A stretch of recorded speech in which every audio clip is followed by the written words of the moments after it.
राकेश रमन है। आप में से कुछ लोग मुझे जानते होंगे क्योंकि मैं दिल्ली की जो हाउसिंग सोसाइटीज़ हैं उनमें जो क्राइम है और करप्शन हो रही है उसको रोकने के लिए एक अपनी न्यूज़ साइट जो है Raman media network dot com, इसके ऊपर एक क्लीन हाउस सर्विस चलाता हूँ जो सिर्फ दिल्ली की हाउसिंग सोसाइटीज़ के लिए है। जो लोगों को वहाँ अपनी हाउसिंग सोसाइटीज़ में मैनेजमेंट कमेटीज़ की तरफ से या एडमिनिस्ट्रेटर्स की तरफ से कोई प्रॉब्लम आ रही है तो they approach me and I make those cases and inform the authorities about those crimes. तो अब ये पिछले 6 साल से मैं इस सर्विस को चला रहा हूँ और मुझे ये देखने में आया है कि जो हाउसिंग सोसाइटीज़ हैं वो अपनी वेबसाइट नहीं बनाती। तो ये जो क्राइम और करप्शन का एक मेजर रीज़न ये है कि वो ट्रांसपेरेंसी नहीं लाना चाहती। यानी कि अगर वेबसाइट बनेगी तो उसमें हाउसिंग सोसाइटी की फंक्शनिंग में ट्रांसपेरेंसी आ जाएगी। So they don't want to introduce transparency in their functioning. So that's why they avoid making websites. लेकिन जो रजिस्ट्रार कोऑपरेटिव सोसाइटीज़ का ये जो रूल्स हैं उसके हिसाब से हर एक हाउसिंग सोसाइटी के लिए वेबसाइट बनाना मैंडेटरी है, यानी कि कंपलसरी है। अगर वो नहीं बनाएंगे तो this will be constituted as an offence.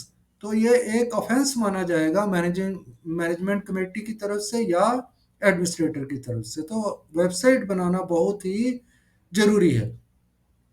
तो अब मैं पहले तो लोगों को हर एक को मैं ऑलमोस्ट मेरे को वो फोन्स आते हैं या अपने केसेस वो डिस्कस करते हैं लोग, तो उसमें मैं हर एक को यही कहता हूँ कि सबसे पहला स्टेप आप यही लीजिए कि आप अपनी मैनेजमेंट कमेटी को या एडमिनिस्ट्रेटर को लिख कर फॉर्मली ज़्यादा से ज़्यादा सिग्नेचर करवा कर ये दीजिए कि उनको जो हाउसिंग सोसाइटी की वेबसाइट है वो बनानी बहुत ज़रूरी है and it should be updated also regularly. और उसमें सबसे इम्पॉर्टेंट क्या पार्ट है, एक तो ये जो फाइनेंशियल स्टेटमेंट्स वगैरह तो आएंगी उसके ऊपर, लेकिन उसमें सबसे इम्पॉर्टेंट पार्ट है कि जो हाउसिंग सोसाइटी वाले उनकी वेबसाइट की जो ईमेल है उसके ऊपर अपनी कोई भी कंप्लेंट देंगे, it should be immediately uploaded on the website. तो अगर सोसाइटी से कोई रिस्पांस है तो वो भी वेबसाइट्स के ऊपर इमीडिएटली अपलोड होना चाहिए। तो अब ये लेकिन हो नहीं रहा था, मैं सबको यही कहता था लेकिन हो नहीं रहा था ये। तो मैंने अब क्या किया है कि सरकार को ये आपके सामने ये नज़र आ रहा होगा that complaint to make amendments to DCS Act for Housing Society website rules।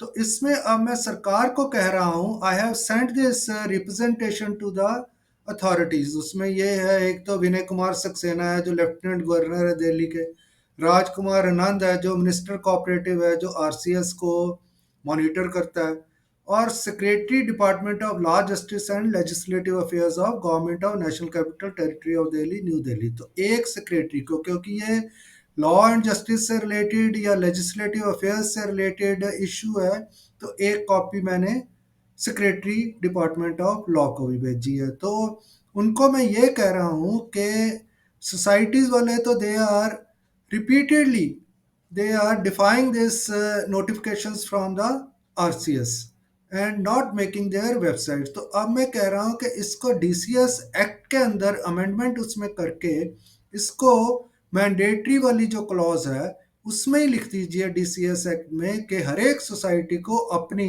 Website बनाना और उसको regularly regularly means may be on alternate days, और जब भी कोई कम्युनिकेशन किसी भी मेंबर से या रेजिडेंट से, दे में बी टेनेंट्स आल्सो, उनसे आता है, अगर कम्युनिकेशन कोई कंप्लेंट आती है या सजेशन आता है तो उसको इमीडिएटली वेबसाइट के ऊपर अपलोड होना चाहिए। तो ये मैंने लिखा है, ये आपको नज़र आ रहा होगा।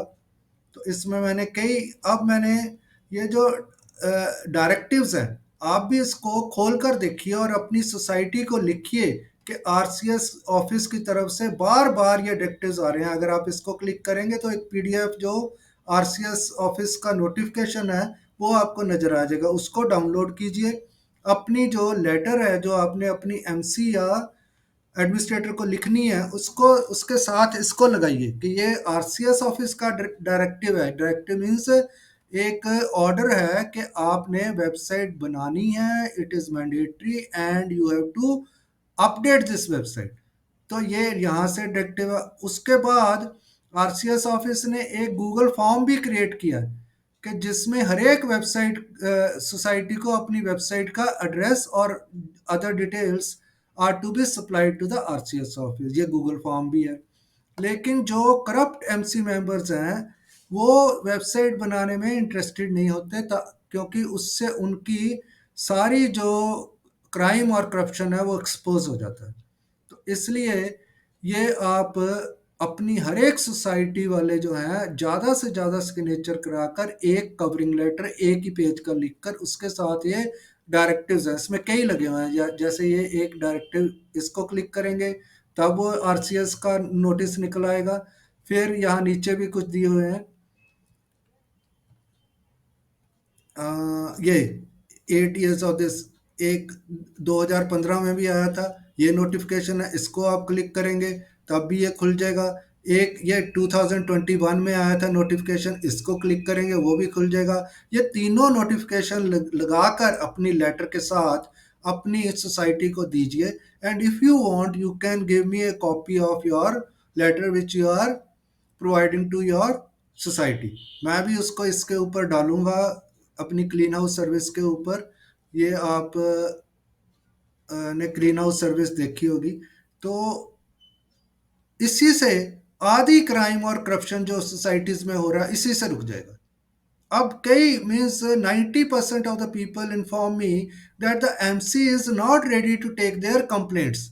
कोई उसका मैकेनिज्म बनाया ही नहीं हुआ, कोई रजिस्टर नहीं रखा हुआ जिसके ऊपर वो रिसीव करते हैं कंप्लेंट को। कोई ऐसा मैकेनिज्म नहीं है जिसमें वो अपना रिस्पांस का रजिस्ट्रेशन करते हैं। कुछ भी, ये everything is running on an ad hoc basis. तो इसको खत्म करने के लिए first step is to ask your MC और administrator to make a website.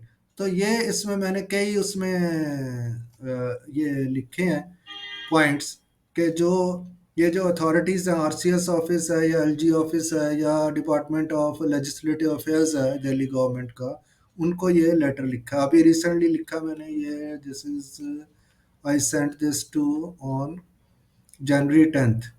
January 10th का ये लेटर है जो अभी मैंने भेजा। तो इसमें वो टाइम लगाते हैं but I will keep following it up so that this becomes a law in the DCS act that all the societies must make their website and update those websites regularly। तो आपकी भी ये responsibility है कि आप भी अपनी MC को लिखिए। जैसे मैंने कहा, अगर किसी को भी लिखने में प्रॉब्लम आती है आप हिंदी में भी लिख सकते हैं या मुझे कह सकते हैं, मैं I will make a format and then you can just change the, उसमें अपना सोसाइटी का नाम चेंज करके अपनी उसको एमसी को रिसीव करवाइए। अगर अभी रिसीविंग का कोई प्रोविज़न नहीं है, और जितनी भी लेटर्स आपने एमसी को भेजनी है उसकी एक copy registrar cooperative society office को भी जरूर भेजनी है।